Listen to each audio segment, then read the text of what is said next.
Hello, welcome to the channel Ian the Reader. My name is Ian. Welcome back. I hope you're having a great day so far. Today, I just wanted to hop in and make a little video about authors that I think have very high potential to be new favorite authors. Now, there are a couple stipulations with these.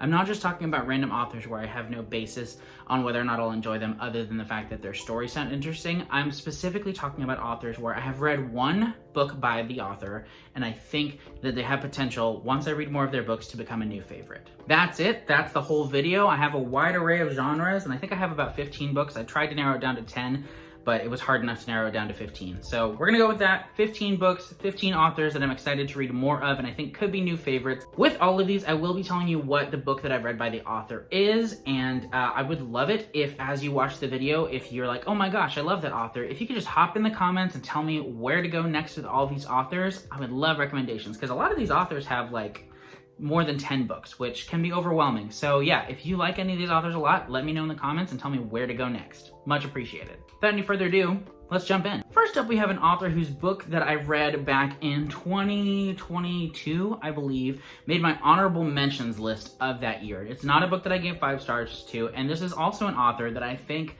I won't necessarily love everything by them, but I think I have a high potential to enjoy a lot of their books. The author I'm talking about is Dean Koontz, and this is not the book that I've read by him. The only book that I've read by Dean Koontz is Phantoms, and I really enjoyed that book when I read it. It wasn't perfect, it was not a 5-star read, but I had a blast reading it, and ever since then, I've desperately wanted to pick up more Dean Koontz. But this author especially, there are just so many books. Like, I don't know how many books he has. It's more than 50. I don't think it's more than 100. It could be. I don't know, but it's a lot. So yeah, he is an author who is often compared to Stephen King, although I feel like they were more so in like competition with each other in like the 90s. Not so much today. Stephen King is like a legend, and Dean Koontz is still popular, but not to the same extent as Stephen King. That being said, they were both very prolific horror authors with a ton of books in their back catalog, so I definitely want to read more Dean Koontz. I've read so many Stephen King books, and sometimes it's nice to read Stephen King books, and other times I want to read anything but him when it comes to horror. So Dean Koontz is an author I definitely want to explore more, and like I said, Phantoms was fantastic. It was like a dulled down version, or like shortened version of It in some ways, with more of a mystery to it than the overall like horror of It. So I really enjoyed Phantoms a lot, and this is the only other book I own physically by him. I don't know if this is the next one that I'll get to, but yeah, if you've read a lot of Dean Koontz, I know a few of my subscribers have, because I've gotten comments about him before, but yeah, if you can just tell me which specifically, I don't want options.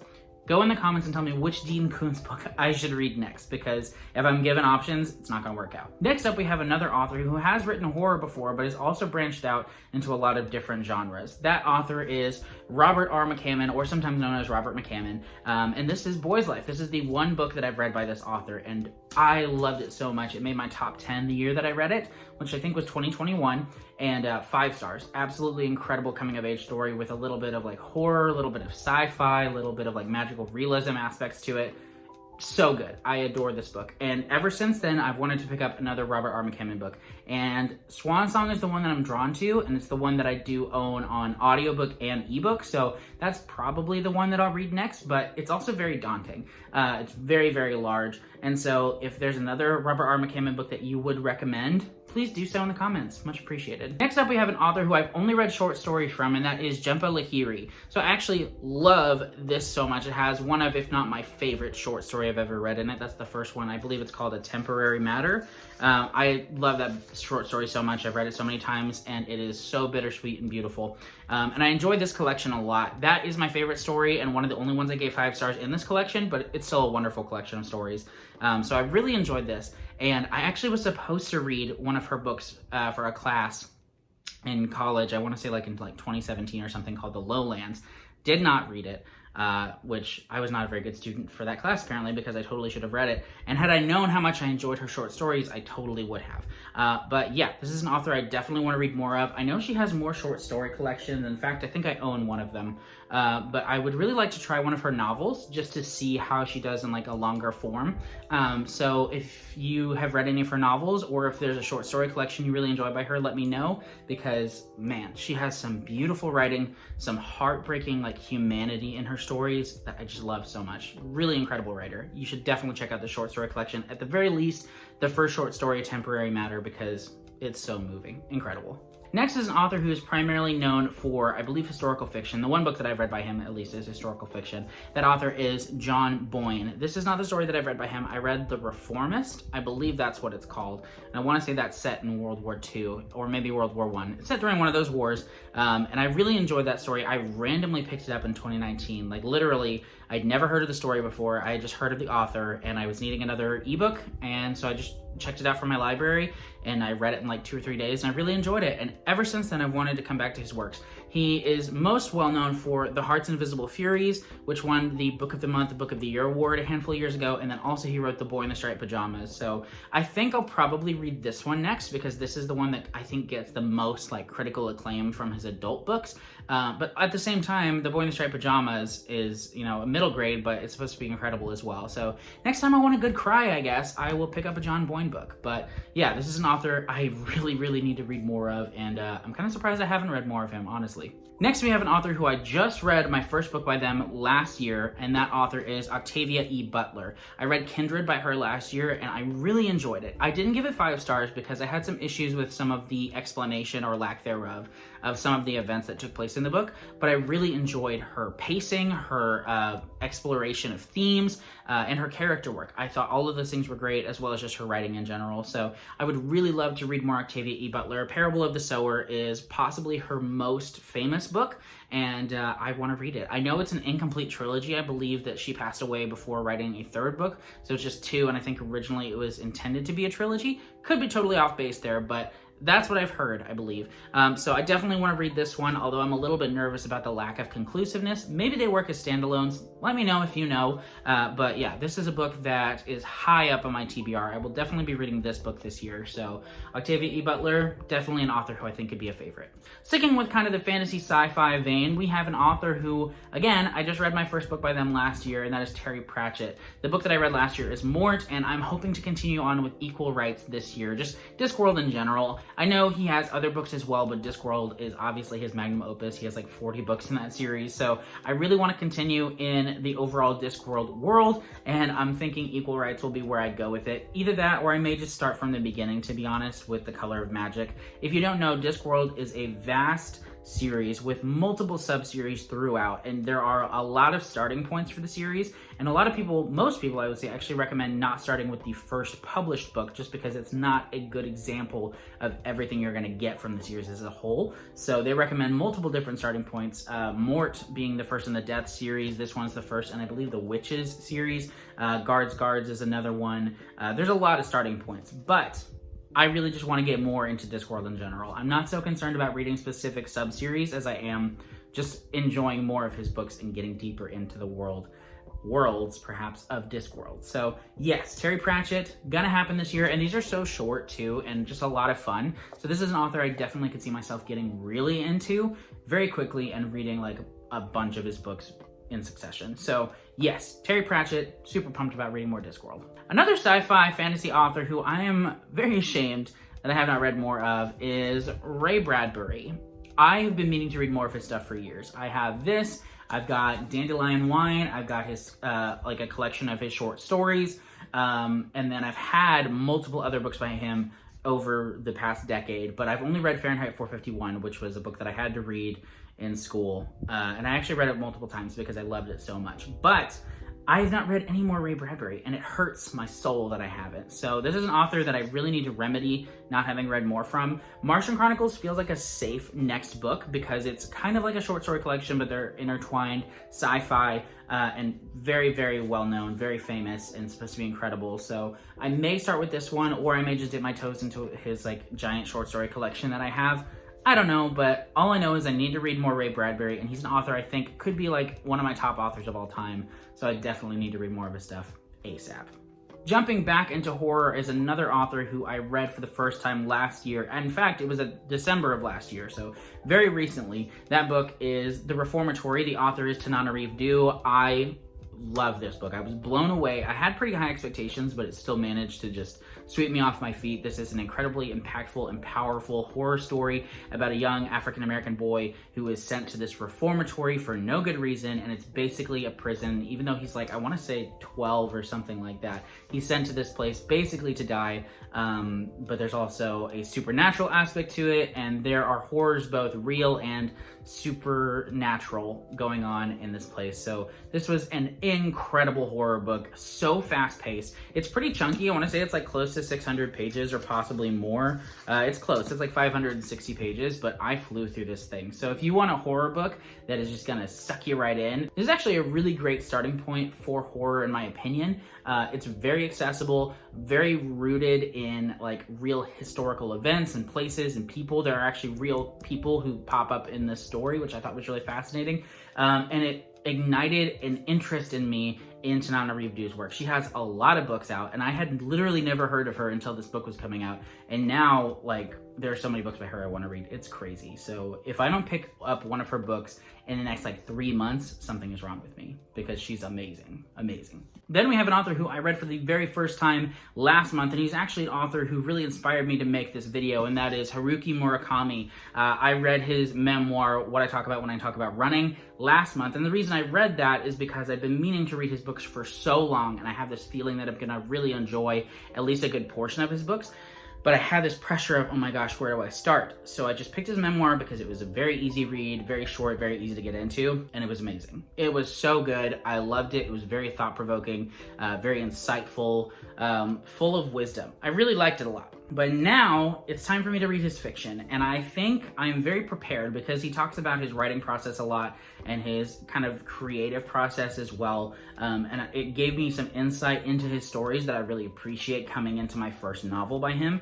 So this is one of those authors that I think I'll be reading very soon. I know that his works are very divisive. I'm not anticipating loving all of his works, but I have a feeling there will be some of my all-time favorite books within his collection of works. So very excited. Murakami is going to happen again very soon. And yeah, again, I'm really glad I started with that memoir though. I think it was the perfect way to get into his stuff. Then we have an author who has just been continuing to grow in popularity over the past few years. I had heard of her before, and she had some books that were very popular, but she just released a book, I think in 2021, that really blew up. The author is Barbara Kingsolver, and the book is Demon Copperhead. I have not read this book. The book that I've read by her actually is The Bean Trees, which I want to say was her debut novel. And another book there that I randomly picked up on a whim just because I'd heard of the author and wanted to try one of her books. So I read that, and it was really good. And I then went on to buy like 4 or 5 of her books and proceed to not read them for like 3 years. So it's time for me to read more. Demon Copperhead is where I want to go next, either that or the Poisonwood Bible, which is her most popular book before this was published.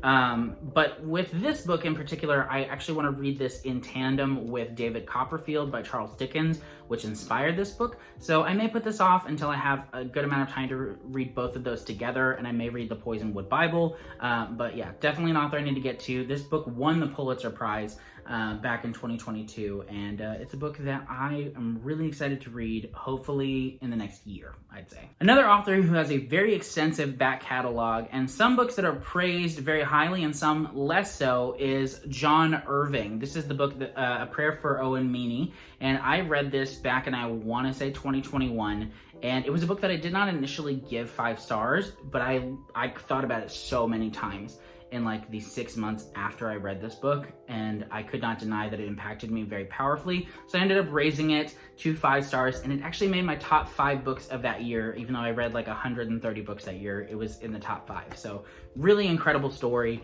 a coming of age story that is very long-winded at times, but has some of the most memorable characters I've ever read, and just captures emotion and longing and loneliness very beautifully. And so I really love this. And again, John Irving has so many books. He's most well known for this one, The Cider House Rules, and The World According to Garp, I believe, are his 3 most popular books. But yeah, he has a lot of books. I don't really know where to go next. I'm glad that I started with this one because I think that it exemplifies a lot of the themes and ideas that he supposedly carries on with in a lot of his other books. But yeah, I have no idea where to go next with this guy, so let me know. Then we have Chuck Wendig. This is an author who I read a book from 2020, I want to say, and to be honest with you, I cannot remember what the name of that book was. Oh, I think it was called The Book of Accidents. I'm pretty sure that's what it's called. If not, I mean, the cover's going to be here anyway, so maybe I'm right, maybe I'm wrong. But it was a book that, despite me not remembering the name for it, I really did enjoy a lot.